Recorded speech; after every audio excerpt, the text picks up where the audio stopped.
ஒரு நாட்களுக்குள் இதன் படப்பிடிப்பு முடிஞ்சிருக்கு. கேரள மாநில கொச்சியில் தங்கியிருக்கும் நண்பர்கள் கொடைக்கானலுக்கு சுற்றுலாவிற்காக வருகிறார்கள்.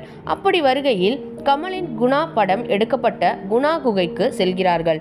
அதில் தடை செய்யப்பட்ட பகுதிகளுக்கு செல்லும் அவர்களுள் ஒரு நண்பர் மட்டும் அக்குகையின் ஆபத்தான பகுதிக்குள் சிக்கிக்கொள்கிறார். அவரின் நிலை என்ன ஆனது, அவரை உயிருடன் மீட்டனாரா என்பதே இப்படத்தோடைய கதை. உண்மையில் நடந்தது என்ன, அதை பற்றி தான் நம்ம பார்க்க போகிறோம்.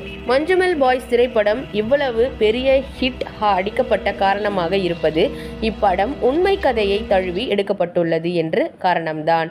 2006ஆம் ஆண்டில் கொடைக்கானலுக்கு சென்ற நண்பர்களுள் ஒருவர் உண்மையாகவே குணா குகைக்குள் சிக்கி கொண்டுள்ளார். இவர்களின் இந்த அனுபவம்தான் தற்போது மஞ்சுமெல் பாய்ஸ் என்னும் பெயரில் படமாக்கப்பட்டுள்ளது. இந்த படத்தில் குணா படத்தை எடுப்பதற்கு முன்பு இந்த குகைக்கு டெவில்ஸ் கிச்சன் என்று